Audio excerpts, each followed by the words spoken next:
In today's society, it's rather a taboo subject, but as Benjamin Franklin did say, nothing in this world is said to be certain except death and taxes.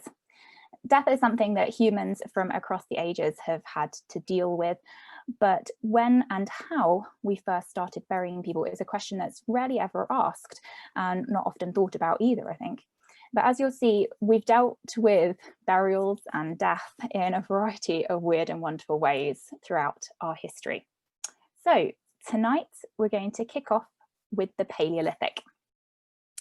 So during the slides, you'll notice that at the top of some of the screens, there is actually a timeline. So during this presentation, I'm going to refer to broad periods of time. And so the timeline will hopefully help you place them if you're not so familiar with those periods.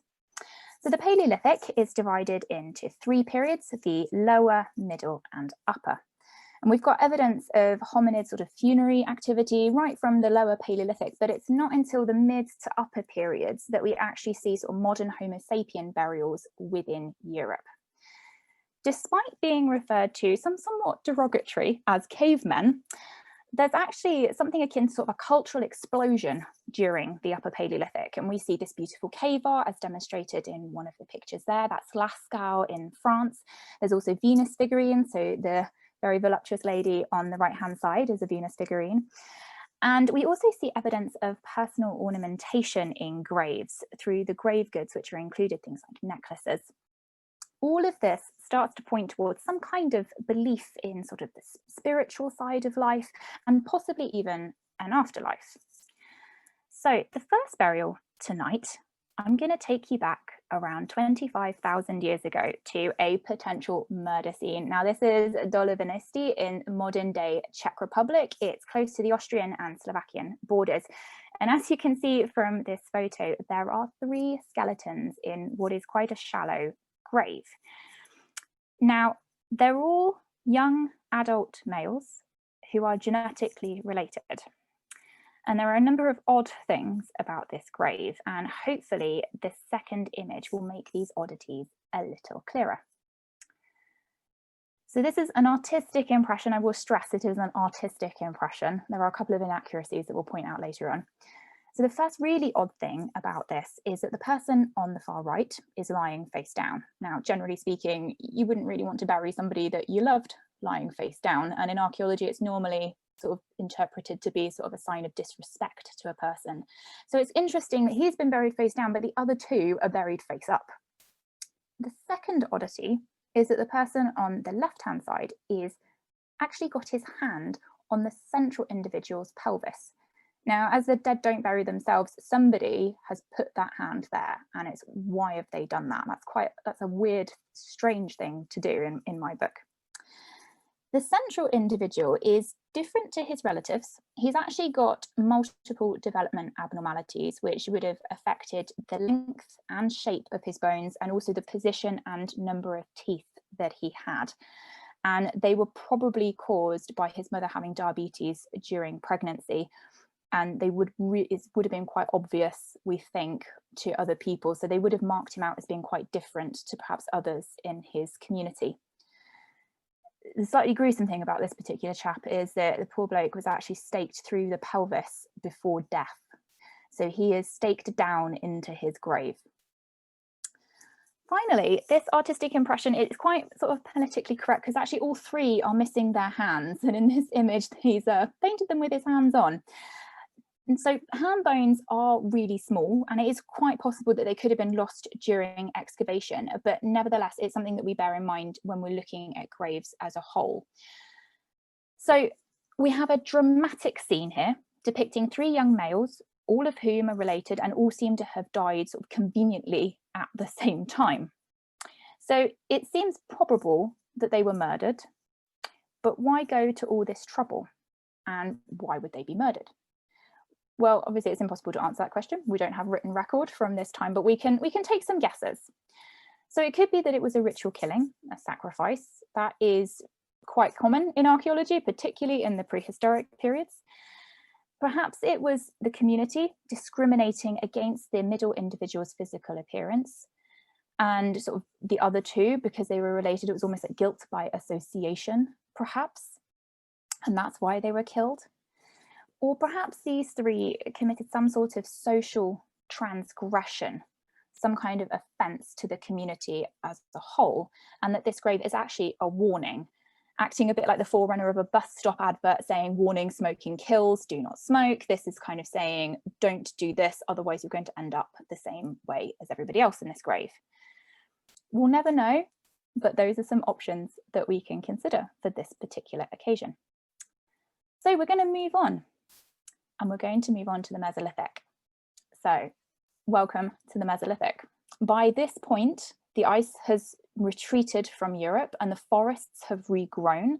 The animals, there's lots of animals in the forest, so suitable for hunting. And people are still hunting and gathering at this time. So they have quite a nomadic lifestyle still.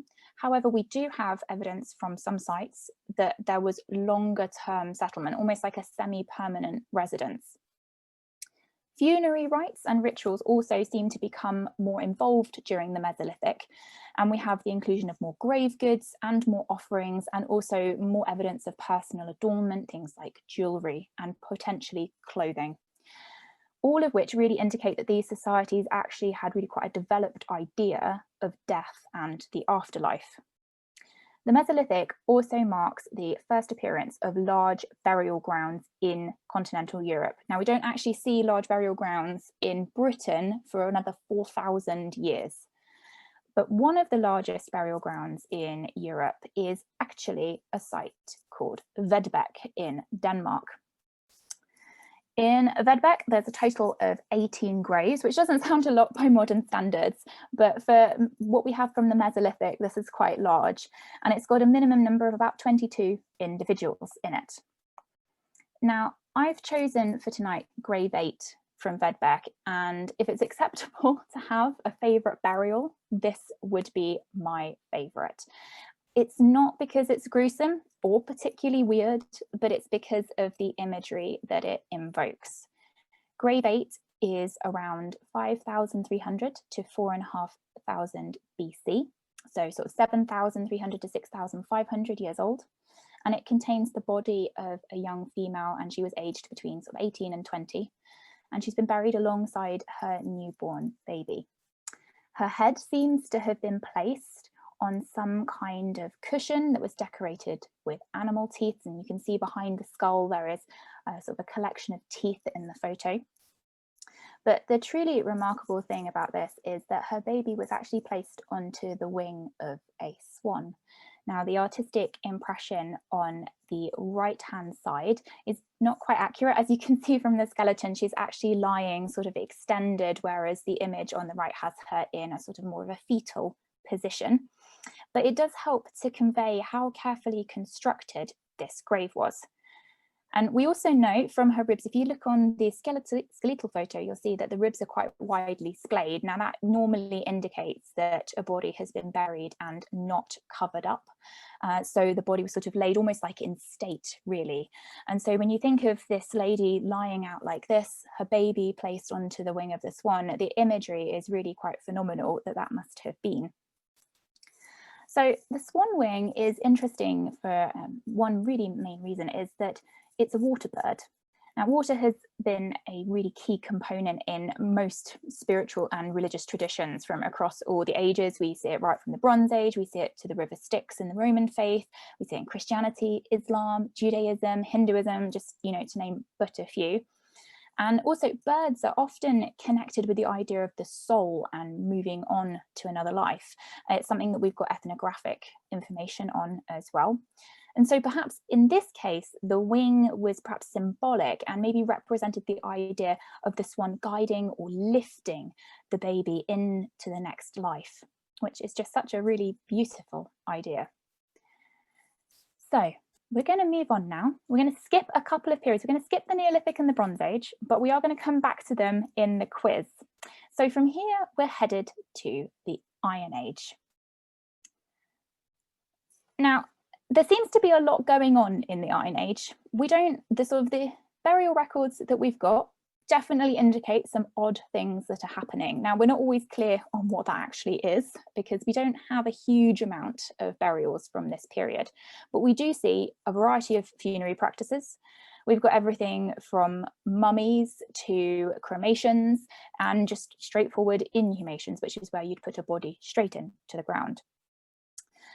Now, from the mummies that we have, there does seem to be some indication that they are doing some kind of mortuary practice to the body, perhaps something akin to or similar to what the ancient Egyptians were doing. So it's a sort of comparable time, and sort of the Pazastark mummies out in Russia is an example of some of the mortuary practices that were done during this time.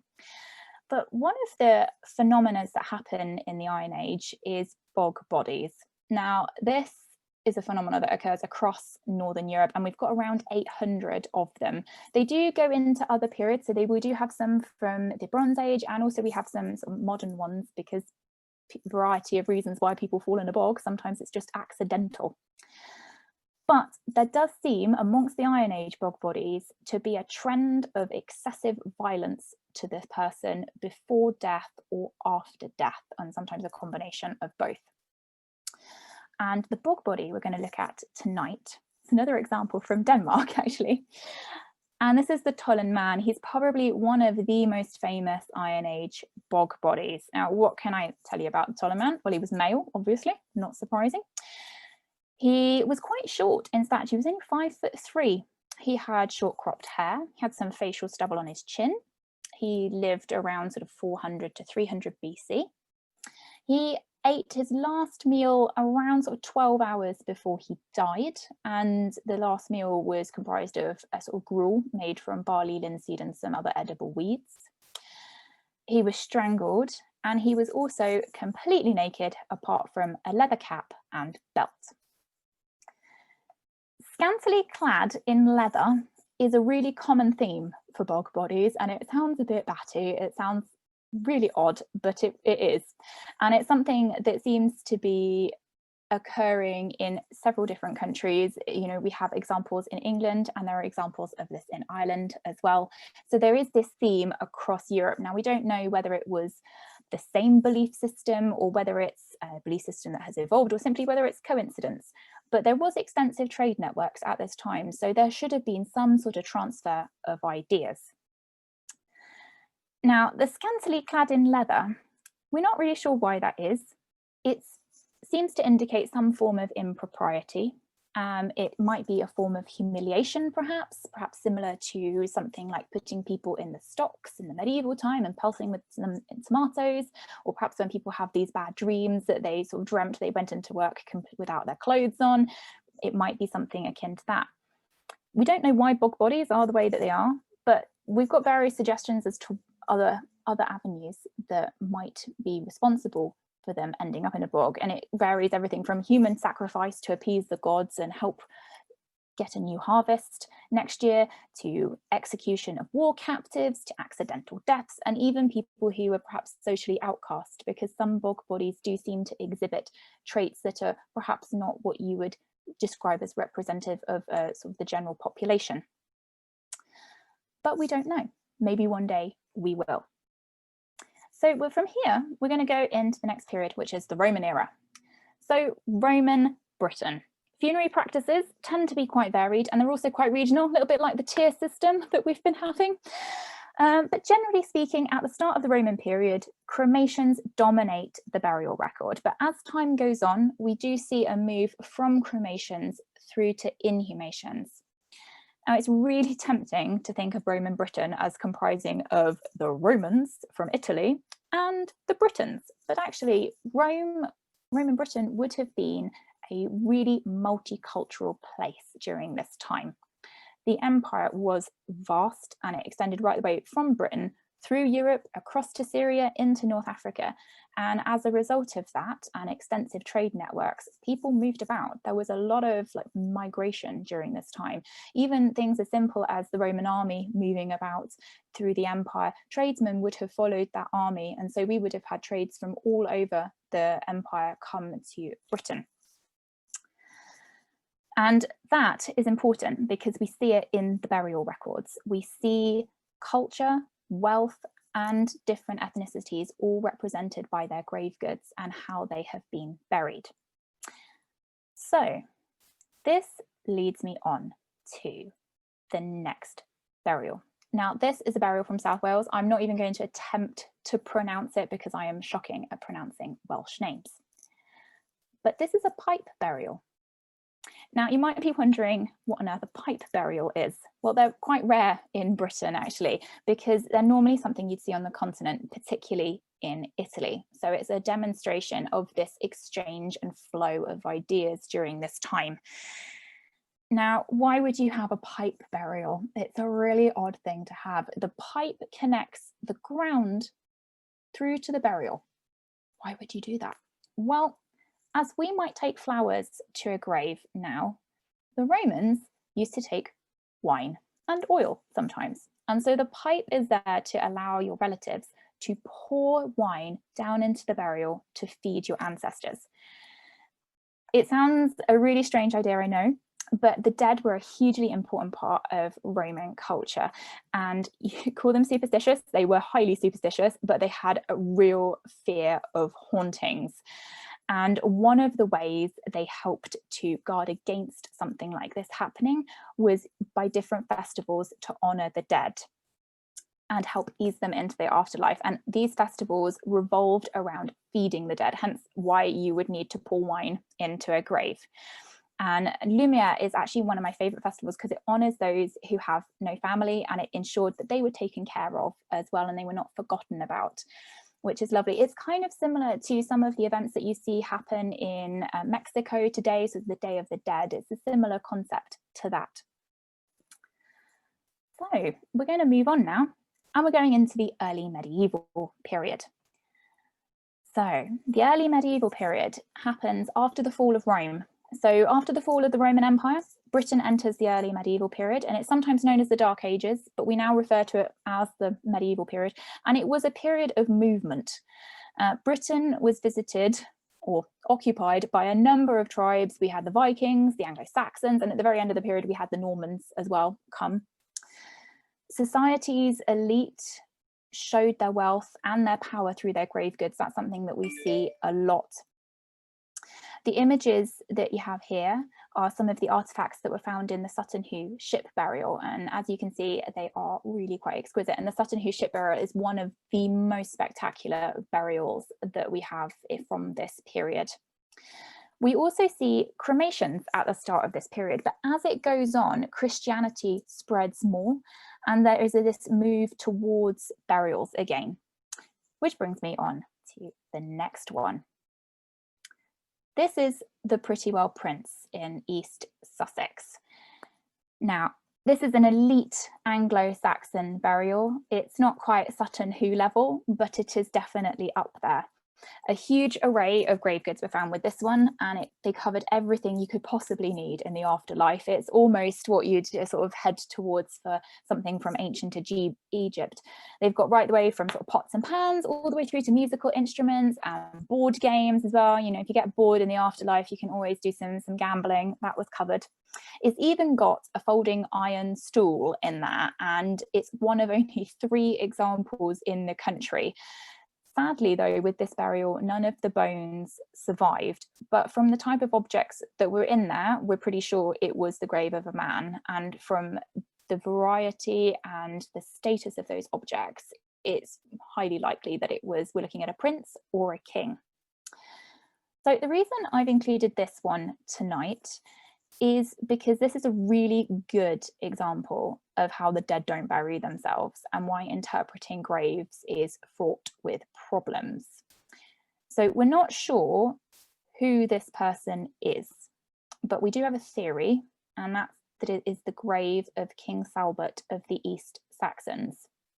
King Salbert converted to Christianity, and some of the grave goods in there, such as the gold foil crosses, definitely suggest that there was the Christian beliefs at that time. But the general style of the burial and some of the other grave goods are far more what you would expect from a really elite pagan burial. So that's a real conundrum, because we've got two of the dominant religions represented here. Did he believe in both or one of them? Was he hedging his bets? We don't know. We really don't know. But if it was King Salbert actually had 3 sons, and those 3 sons did not convert to Christianity. So what we have here could be a burial of compromise.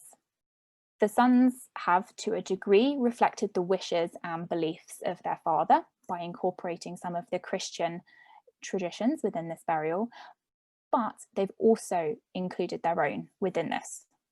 So when we look at this burial, we are really seeing both the dead and the living reflected in it, which is why, from an archaeological perspective, we have to be really careful when looking at graves, because it's very easy to sometimes assume that that grave is entirely reflective of the person buried in there. It might not be, and in this case it doesn't seem likely that it is fully representative of the person there. It seems like it represents him and his family. So from here we're going to move to the medieval period. So welcome to the medieval period. This is a time where Christianity is central to life in Europe. This is before the Reformation, so everyone is practicing Roman Catholicism. Graves and grave goods are uncommon at this time. That's not particularly in keeping with Christian tradition. It's normally very simple burials that you would expect. However, some clergy burials do buck that trend. You will sometimes find more grave goods included in those. They're usually sort of more Christian iconography that you would expect in there. This period sometimes seems like one long battle, like one after the other. So we see mass graves starting to come up as well. So such as Towton. Towton was one of the, it's reported to be the bloodiest battle ever fought on British soil, and it was part of the Wars of the Roses. We also see mass graves resulting from the plague, the Black Death in London. We get the plague pits occurring, and we also get cemeteries specifically for people who have been ostracized from society. So in this case, we're really talking about leprosy at this point, because people who had leprosy were not allowed to mix with the general population. Another thing that we see in the medieval period is the development of charnel houses. A charnel house is very simply a room where the bones of the dead are kept, and they're found in places like abbeys, cathedrals, and also just simple parish churches as well. There was a really strong belief in purgatory during this period, and for those of you not familiar with purgatory, purgatory is a sort of a temporary place of punishment really for a soul before it moves on to hopefully heaven. Now, the medieval belief held that a soul's time in purgatory could actually be sped up if the living prayed for them. So visiting the dead became a really important part during this time, and it was made easier by charnel houses such as Rothwell. This is Rothwell, and it's in Northamptonshire, so for those of you from Buckinghamshire, it's not too far away. Rothwell is one of only 2 remaining charnel houses in the country. The other is St Leonard's Church in Kent, but it's thought originally there probably would have been around sort of 60, maybe even more in the height of the medieval period. Rothwell has around 2,500 individuals represented in it, and as you can see from the photos, there's some degree of separation, particularly of the skulls, and sorting of the bones, which is interesting because this is actually a really similar practice to one that was done during the Neolithic, and in the big long chambered tombs you'd often see this sort of separation within them. So that's quite an interesting cycle that we've come back to.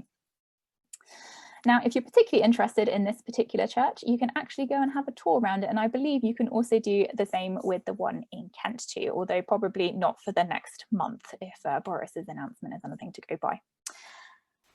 And so we're going to move on to the final section in this talk, and this is the post-medieval period. Now, the post-medieval period starts with the Tudors and ends with the Victorians, and it's a period of enormous industrial and social change, particularly urbanization. Now, in 1837, we have 17% of the population living in urban centres of more than 100,000 people. By 1901, so less than 100 years later, it's 77%. of the population. Now, this steady influx of people into towns and cities caused huge hygiene problems. As you can imagine, there are big families rammed into really small houses and flats, and so disease just spreads like wildfire amongst the living. But it also had the problem amongst the dead too, because burials remain the norm at this time, and because churches are normally at the very centre of a community, obviously their graveyards can't expand, only to the limits of the community. So if the community is getting more and more urban, the churchyards are having to cope with a growing population, but they themselves can't actually grow in size. So to solve this problem, in sort of the very late 1700s, France did a pilot scheme of garden cemeteries. And this actually became the norm. And garden cemeteries, you can actually see in this country, we've got places like Highgate and Kensal Green in London. And they were designed as sort of more of out of town. They're not anymore, but they would have been at one point more of an out of town style cemetery. And they were actually landscaped gardens, and people used to build strange sort of monuments. Some of them you'll see obelisks in, you'll see more of buildings that you can physically walk into, sort of a mausoleum style thing. And they also had sort of gravelled paths that people could walk down. It was almost sort of touted to be an area where you could go and exercise, really, and you could do carriage drives as well. It's almost like a grand day out round a cemetery. But tonight we're going to talk about a very quirky thing done in the Victorian period. Now, the Victorian period is really marked by mourning, and I think most people will, one of the things you'd ask them about the Victorian period, what do you know about it? They might go, oh, Queen Victoria, mourning. The Victorian period is really marked by its highly elaborate funerals, and they were gargantuan, and it sort of spanned all the classes as well. You even had the lower classes that were really trying to emulate the upper classes by having these really exorbitant funerals. Some of them had enormous processions. It was, you know, they had horse-drawn carriages, they had specially designed sort of notepaper. It was almost like what you'd expect from like a wedding nowadays, but as a funeral back then. And mourning was really quite elaborate itself. You had special fashion, you'd have jewelry. Jet jewelry was very common. You would have rings to commemorate the dead. You had bookmarks and note cards. You had special sheet music made, even black chair coverings, children's books as well. And there were also wedding dresses. So if you happen to be really unlucky and were getting married in your period of mourning, you could actually buy a black wedding dress to get married in if you wanted to. But what I'm going to introduce you to tonight is the art of post-mortem photography. It's also known as death photography, and it is possibly one of the creepiest things that we've done with dead bodies, I think. So this started in around the mid-1800s and lasted until about the turn of the century, so the 1900s. It might seem really macabre by our modern standards, but death photography was really just another way for families to express their grief and remember their relative. You might be surprised to see children in these photos, but the Victorian period was just marred by endless epidemics, something I think we can all relate to at the moment. But they just had diphtheria, typhus, they had cholera, measles, scarlet fever, and rubella. So for children and for adults, they just weren't shielded from death. It was just such an everyday part of life. And these photos were just another way of showing family mourning. So as you can see, we've got a variety there. We've got everything from the children's photos through to sort of what looks like maybe siblings, but you also see big family portraits with extended family as well. So we're going to move on now to hopefully the fun part of this evening. There's been a quick whirlwind through the burials, some of the more interesting ones, but we're going to move to the quiz now. So you don't need any prior archaeological knowledge for this. Don't worry, it's just a bit of fun. They're going to be multiple choice. So all bar one have 3 options, and just choose the one that you think it matches the most. I will read the question, and then Sue will post the poll for you to choose your answer. So we hope that you should just be able to click A, B, or C for the right one. So question number 1. This is the 24 Grammy Award-winning pop singer Beyonce Knowles Carter, but it's not for her singing that I've put her photo here. If you look closely at her hair, you'll see that some of the braids are decorated with small gold cuffs. And it's something that you do see in everyday life. I saw a lady in Tesco yesterday who had a very similar hairstyle, but instead of gold, she had silver. But the question is, when do we first start to see these hair cuffs in Britain? Is it A, the Roman period, B, the modern period, or C, the Bronze Age?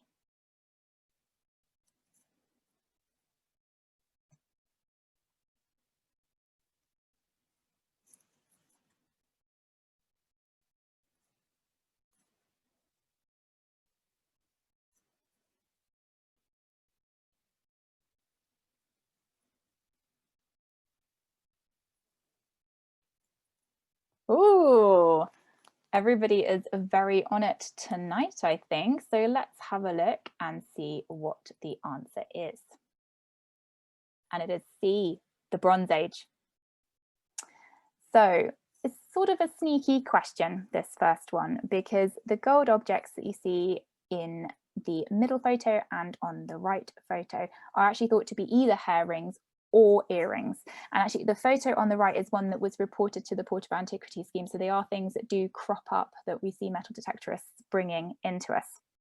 So these objects tend to go by the name of tress rings or basket ornaments. And some of the earliest evidence we have for them in Britain is from the burial of the chap on the right, which is another artistic impression, but this time of the Amesbury archer.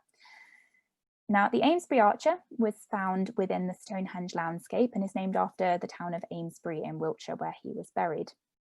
He is the richest Bronze Age burial in Britain, and he's also one of the oldest. He lived around 4,300 years ago, and he was between the age of sort of 35 to 45 years old when he died. He had a dental abscess, quite a nasty dental abscess actually, and he was also quite robustly built, but he had a really doddery knee, and so he would have walked swinging one leg out to the side, which is quite remarkable because isotopic analysis done on his teeth showed him to not be from Britain. He was actually grew up in the Alpine foothills in Germany, and this is before the time of the wheel, or well, the wheel in Britain at any rate. So he's come a heck of a long way. And the presence of gold in his grave, along with other potential metalworking tools, could indicate that he was actually one of the first people to bring metalworking to Britain.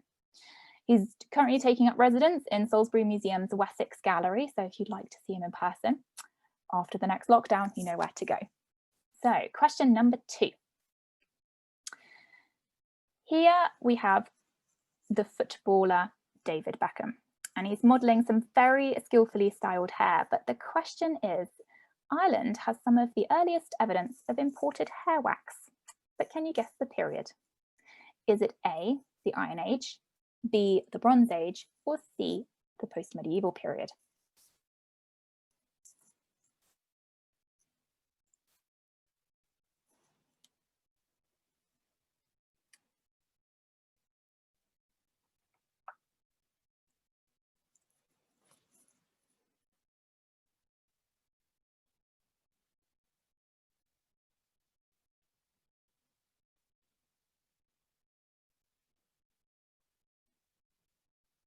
Ooh, okay, this is more balanced this time. This is interesting. Okay, so let's move on and see what the answer is. And the answer is option A, the Iron Age. So let me introduce you to this rather gruesome looking corpse. This is Cloney Cavan Man from County Meath. Now, what can I tell you about him? Well, he lived around 2,400 to 2,200 years ago in what was the Middle Iron Age. He was between 20 to 30 years old when he died, and it seems that he met his sticky end by being hit on the head 3 times. However, he did eat a diet rich in vegetables, so at least he seemed to be doing quite well in getting his 5 a day in. Now, the redness on his body and his hair is not a health complaint, but due to him having been in a bog for so long, bogs are sort of very funny environments, and everything that comes out of them seems to look a bit like it's been soaked in tea for too long. But the really amazing thing about him is that scientific analysis on his hair revealed that he'd been using a styling product which contained plant oil and pine resin, which could only have come from France or southwest Spain. The presence of this wax was interesting for several reasons. Firstly, because it shows long distance trade routes at the time when boats were still really quite painfully crude and simple, and I certainly would not wanted to have been one of those boats coming even across the channel, let alone from Spain. Secondly, because it's an imported product, we're going to make an assumption that it would have been expensive.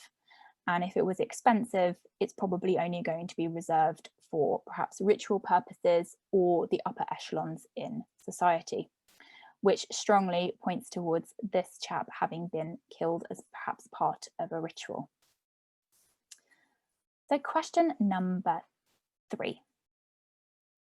In Paris in 1773, whilst digging a new grave, gravediggers accidentally discovered the coffin of a woman who had died a month earlier, or accidentally disturbed the coffin of a woman who died a month earlier.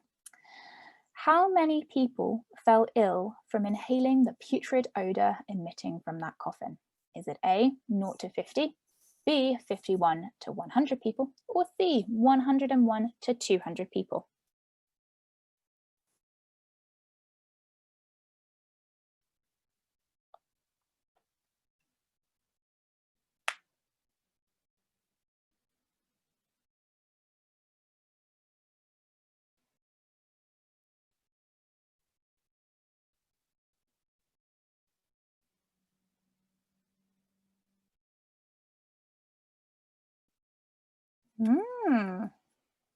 Okay.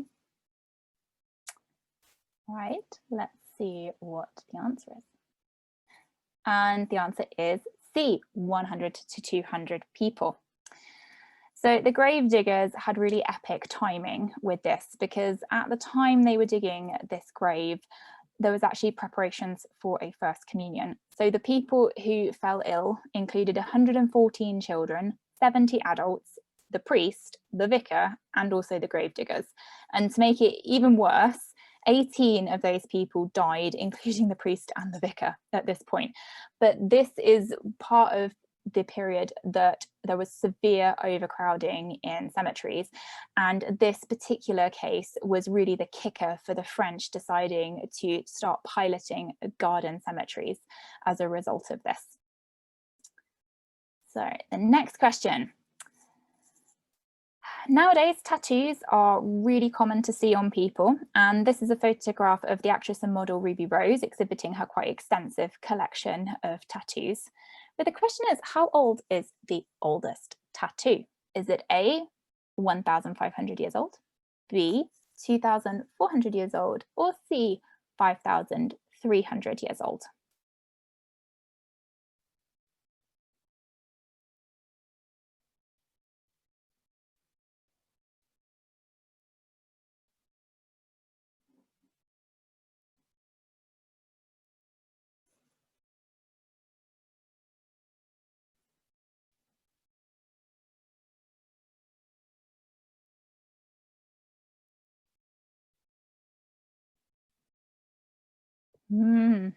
Okay. And the answer is C, 5,300 years old. I'm very impressed. Everybody's doing really well tonight. I'm hoping no one's bored with this because everybody seems to know the answers. So this is Ötzi the Iceman. He is from the mountain border of between Austria and Italy, and he's one of the world's oldest mummies. And he's also got the oldest known examples of tattooed skin. He's got 61 different tattoos. And as you can see from the photograph on the left, they're all very linear. And I tend to think they look more like tally marks than anything else. But what's interesting about these marks is they might not have actually been for decoration. Ötzi had a number of health problems, including joint and spinal degeneration. And so there's some speculation that these tattoos might actually have been the result of something like acupuncture to try and relieve some of the pain that he would have experienced, because a lot of them are actually quite conveniently located on the areas where he would have experienced some of that discomfort. So question number 5.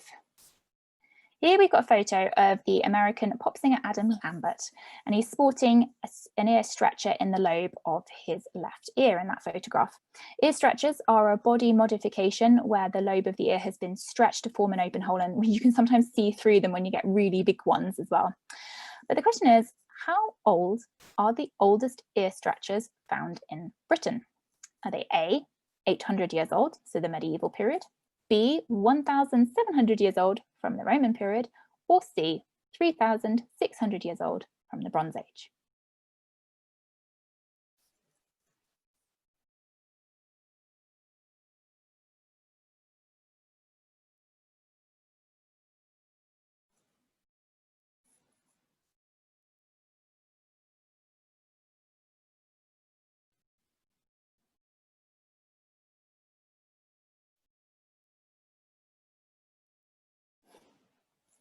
Okay.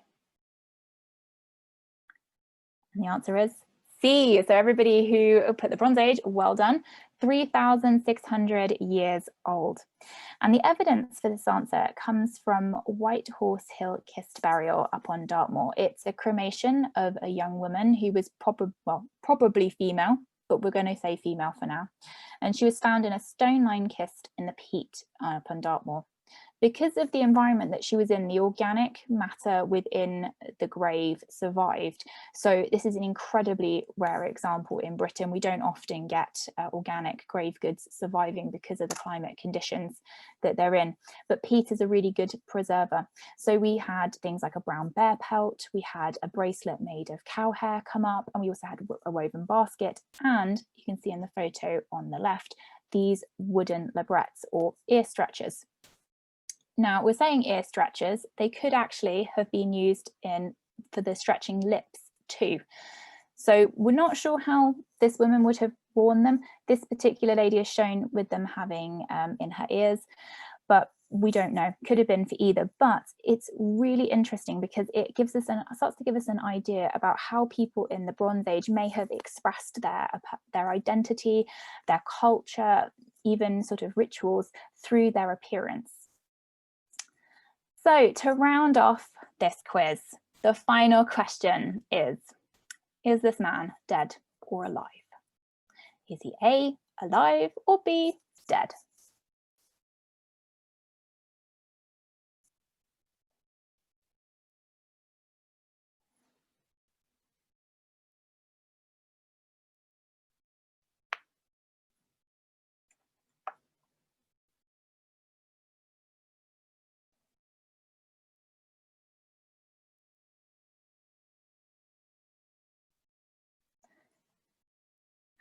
Okay, so he is in fact dead, definitely very dead.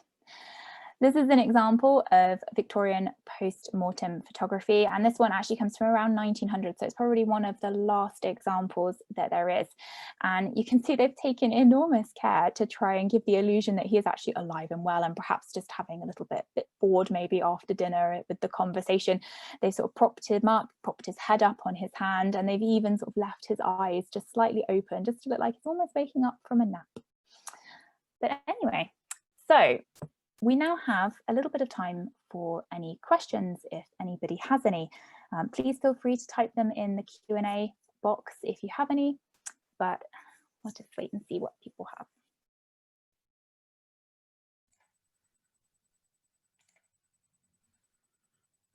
So thank you ever so much, Sasha. That was absolutely fascinating. I'm not going to reveal that I got every single question probably quite wrong. Too busy with the polling, that's my excuse.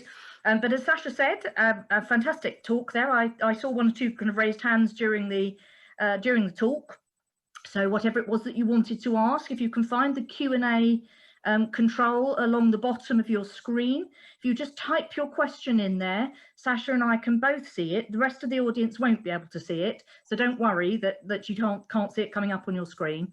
But if you've got any interesting questions, please do. I think we've got somebody in the in the chat. Oh, thank you very much indeed. Somebody's just written how great they've what a great treat it's been for adults. So I think I'll do this, because I know you can't hear everybody else doing it, but I'm going to do it now. That was absolutely fantastic. Really wonderful way to be spending Halloween, and you know, fantastic for the museum that Sasha's put a lot of time and effort into this, and really grateful to her. So we've got a question now about reincarnation, I gather. I didn't think you'd do that, Sasha. So reincarnation, I didn't mention it. So the trouble with archaeology is that we can only go by physical evidence, and reincarnation is one of those slightly sketchy areas where it's a belief that's not always, you can't always determine that through the grave goods. We can perhaps infer that there was some kind of belief in the afterlife, but what exactly that belief was, we don't know. That could be something where you perhaps are reincarnated, or something where you pass on into the next life. So we do see that there is this sort of, seems to be this belief in perhaps something right the way from the Mesolithic all the way up, and perhaps arguably even in the Paleolithic. But to be specific about reincarnation is really tricky. In the Bronze Age and also in the Neolithic, there does seem to be some belief in that the dead can intercede on behalf of the living. So you see those big barrows, these big earthen mounds on top of and at the side of hills, and they're often in locations where you would expect to have like there's some evidence for settlement. And so there is some thought that perhaps by having them there where they're almost watching over their community, they are having some sort of interaction with them, perhaps helping with harvests, or just being there for their family and protecting their family. But reincarnation specifically is a really difficult thing to answer through grave goods. Oh, excarnation. Oh, okay, excarnation. Yes, sorry, excarnation is, so excarnation, for those of you who are not familiar with it, excarnation is where you place a body on the surface of the earth, or you raise it up on a platform and you simply leave the body to decompose naturally. So we still see that in the modern day. There are some areas of the world that still practice that as part of their faith. But excarnation is something that you see very typically in the Neolithic itself. And that's normally where a body is placed as some kind of ritual beforehand. They place them on a big stand, they leave the body to decompose, and then once the flesh has gone, you then just have the bones remaining, and those bones will then be transported into some large earthen mound. So something like West Kennet Long Barrow, which is in the Stonehenge complex, this is a good example of it, and the bones are then stored in there. They're normally quite, sometimes there is separation, you might get the skulls in one place, you might get the rest of like the long bones in another, but also you can just get them all higgledy-piggledy, and sometimes it seems like they've just been pushed in amongst there as well. Okay, so inhumation, we've got a question, what is inhumation? So in archaeology, to differentiate between different types of burials, you have a cremation, so that's where a body is burnt, and cremations can be buried. So usually they're put into a sort of an urn like we would in the modern day, and then they're buried. An inhumation is where the body is not cremated, you have the whole body, you dig a pit, and that body is placed into that grave and then buried. Well, thank you everybody for joining me tonight. I really hope you've enjoyed it.